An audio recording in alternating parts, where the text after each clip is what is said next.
Hi guys, welcome to Charlie and Chu's Theme Park Adventures. If you watch my other video, you must have realised that you must know that today where I'm going to Cadbury World. Is that where we are now? Yeah. Should we go and have some fun? Yeah, this is the best centre in the world. It's really good. It's really, really good. My favourite is the ride. You get the remote. We're about to go to the 4D cinema and the moving chairs. Wow, cool. Shall we go? Yeah.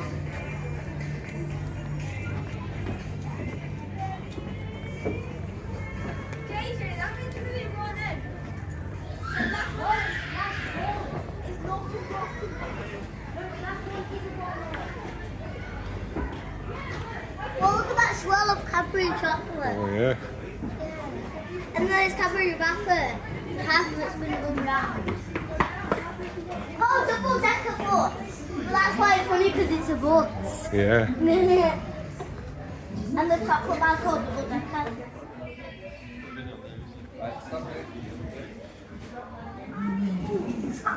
Roberto Sergio González, Javier Juan Rafael de María Ricardo Gustavo Arturo Javier Eduardo Carlos Smith. But you can call me Bob. Mr. Pat, Bob, to answer your question,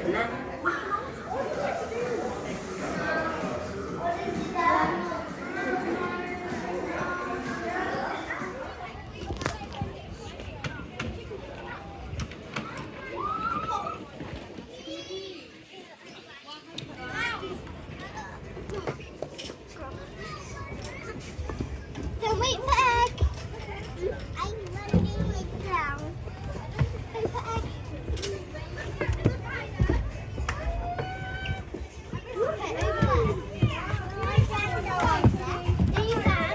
Look at this little boy.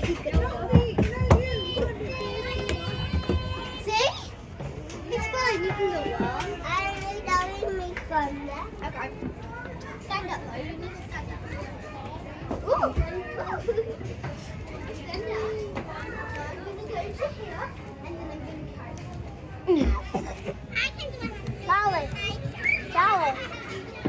Charlie, Penguin's on this. Alright. I didn't video it.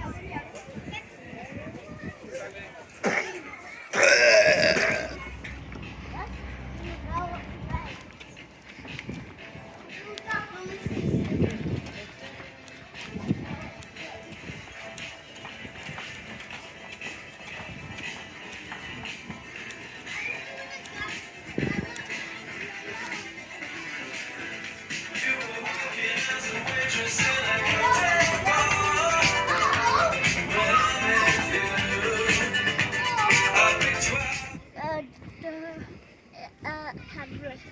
Which chocolate? Mint chocolate? Yeah. This is only mint chocolate that's Cadbury. Don't know. Don't know. What? Which mint chocolate's Cadbury?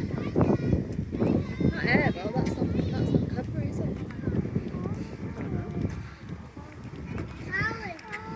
Charlie. Fredo book. Fredo book.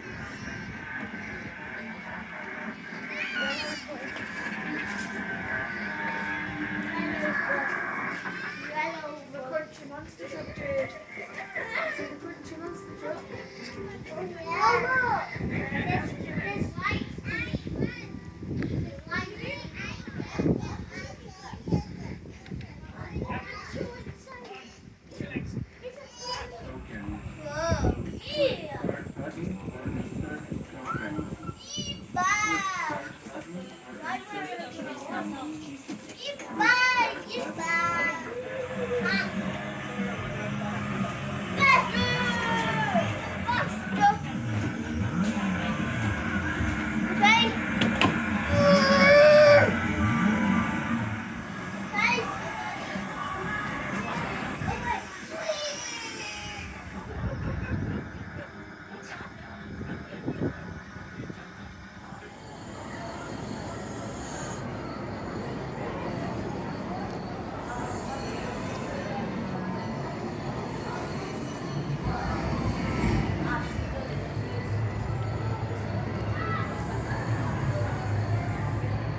After killing the Aztec Emperor Moctezuma and defeating the Aztec people, I returned to Spain in 1520. I loaded my galleons with cocoa beans and chocolate drink, Wow, that made all as I was convinced that this drink would delight my contemporaries in Spain. However, the voyage was not without risk, as English and Dutch pirates were constantly attacking and capturing treasure ships.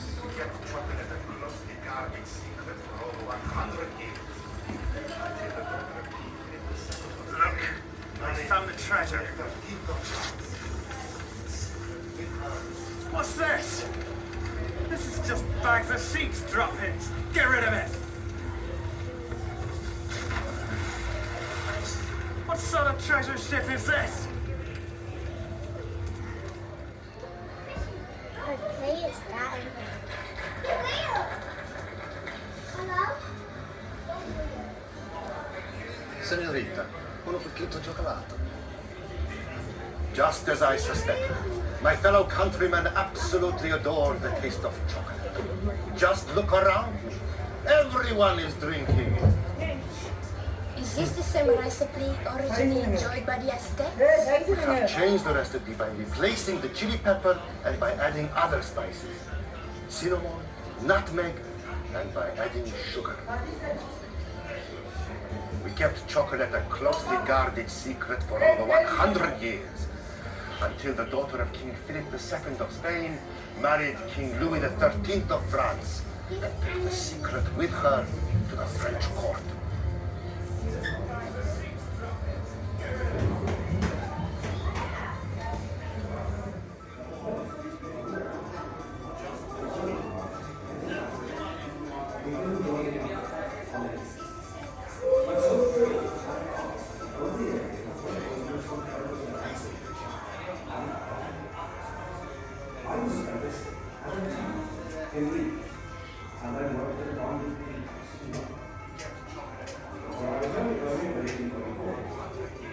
Chocolate and cocoa arrived in England under Cromwell, but didn't gain popularity until the restoration of King Charles II, when it became popular both in court and wealth.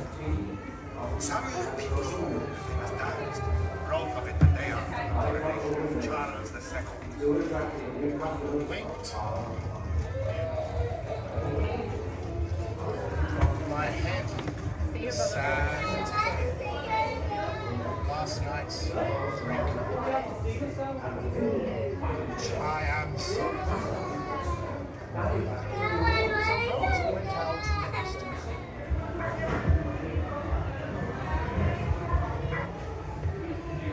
This is White's Chocolate House in the fashionable St. James's Street.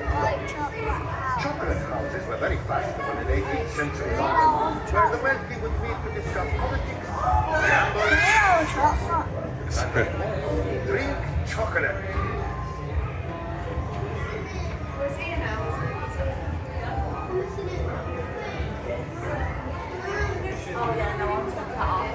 As cocoa became cheaper, more people could afford to drink it. Gonna go on that one, Charlie?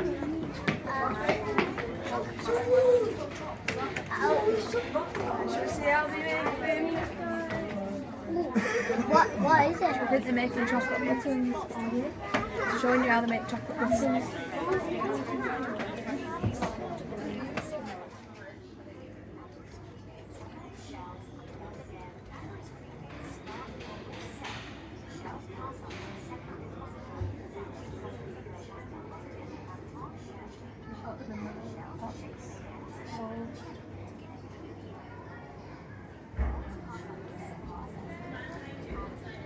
Oh, there you go, that's where the cream Charlie, then the number one we found, the number one was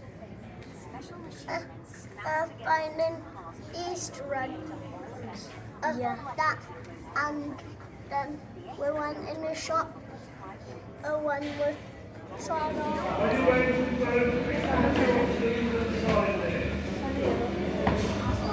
chocolate beans. It's like oblivion for the. It's like oblivion for the galaxy for the chocolates. Which is because of the milk content in the dairy milk chocolate thickening up as it cools down to leave us with this really nice, rich, thick and shiny chocolate. So the next step after this would be to test the temperature. So over 100 years ago they wouldn't have had thermometers because they were very expensive. So instead they had to use their little finger and dot that around their batch of chocolate to make sure it's nice and cool to touch. And once that felt cool enough, they could then transfer it into their chocolate molds. So over 100 years ago, the molds they used were made out of metal and looked a little bit like this one does here. However, because these molds are rather heavy and produce a lot of rust, we don't use these molds anymore. So the molds we use nowadays look a little bit more like these ones do here, and these molds are made out of plastic, and these are a lot more lightweight and flexible, which makes it easier to get our solid chocolate out. So to get our liquid chocolate into the molds, I'm just going to scoop it up and push it over the mold like so. I can also use my palette knife here to start smoothing everything out over the surface, making sure those squares are nice and evenly filled. Now when I was hand tempering at the beginning of the process, I was also holding in a lot of oxygen, which means that this mold is now full of a bunch of really tiny little air bubbles. All this means is once our chocolate turns solid, it will end up with holes in it. So to get rid of those, we need to give our mold a little tap and a little shake on the table like this. And this is going to get all of these little air bubbles to rise to the surface of the chocolate mold, as you can see here. So if we're making our solid chocolates like our dairy milk bar, all we would do to finish this off is clean up around the sides and around the top, and that mold would get ready to set. However, the chocolates I am making today are called soft centers, and these are the pieces you would find in your boxes of roses that contain those nice gooey fillings like your toffee, caramel and fudge. So the next step we need to do is we need to hollow out these chocolates in order for those fillings to go inside, and I'm going to do that by shelling my chocolate. So all that involves just flipping my mold upside down, and as you can see, the chocolate inside doesn't move. This is how we know our chocolate's been tempered nice and well, is that even if I hold it over your head to the front here, you're not going to end up with chocolate in your hair. So to get the chocolate out instead, we give it a little bit of momentum, a few taps on the table, and when I lift it and shake it, I get some nice drizzly chocolate rain instead. And this is the process that hollows out the very centre of these shells to get us those chocolate shells for our fillings. So I'm just going to clean up around the top and then leave this mold to sit and air dry until the chocolate is solid enough that we can fit those nice gooey fillings inside.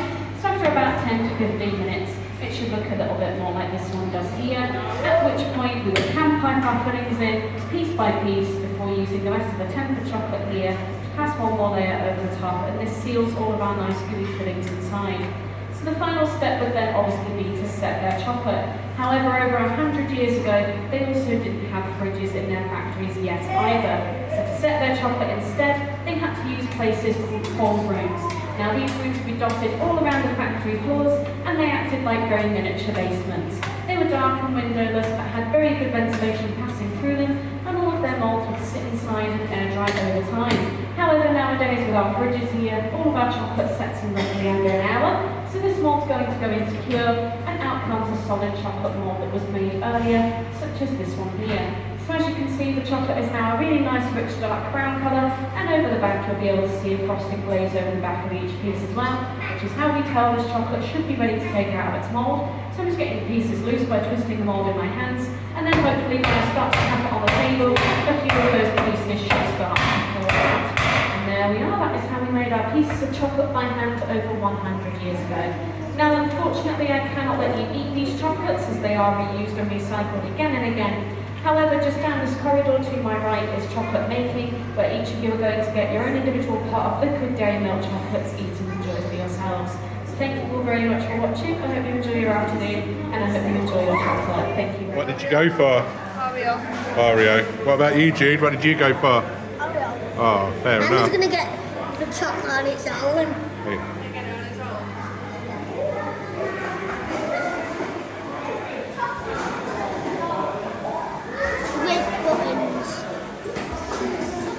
I'm just gonna get that milk chocolate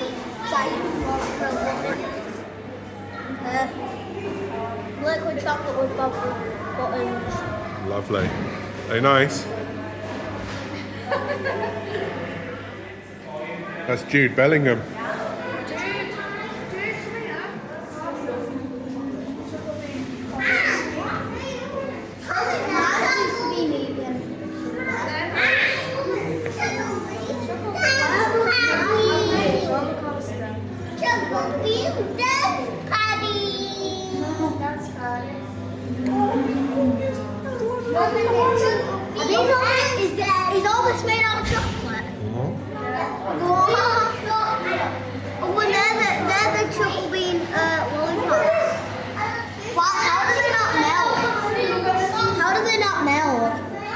to keep it cool.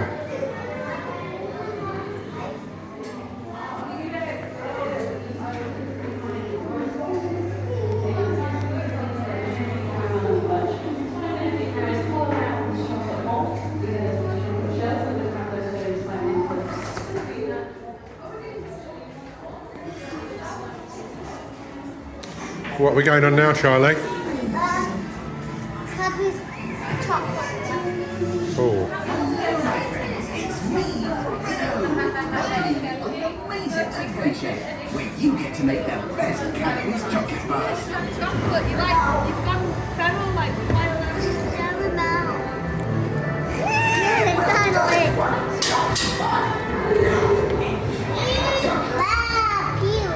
how much more chocolate can you eat? I couldn't eat any more chocolate if I tried. Oh, that's well.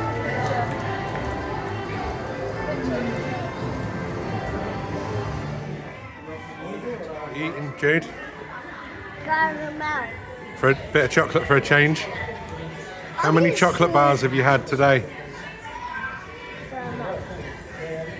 5, except one liquid chocolate. That's the only chocolate bar.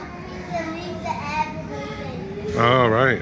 They leave the air bubbles in crisper. Okay, mate. So then they have holes.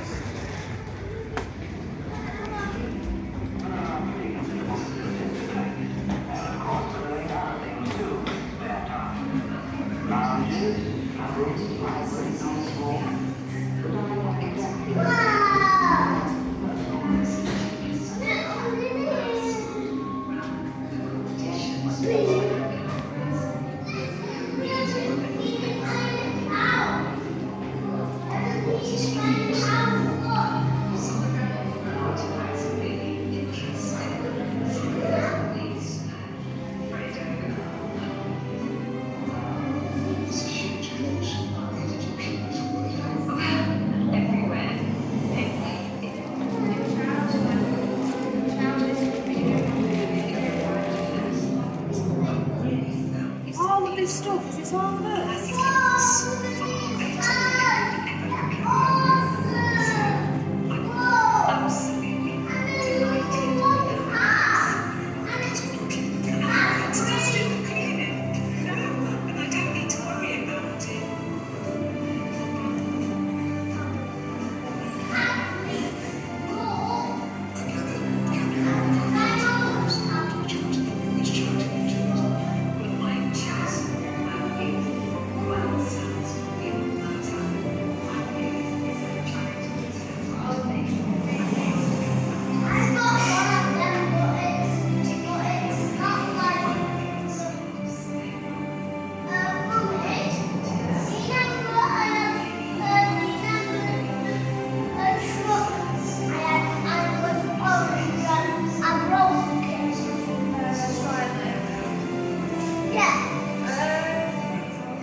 Oh, that looks awesome. Keep going. You did that. I know.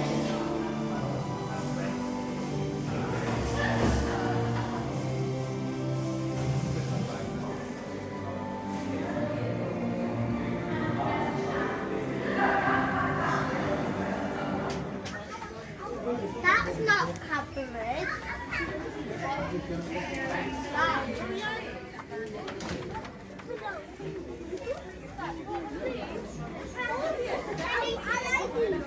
I like it.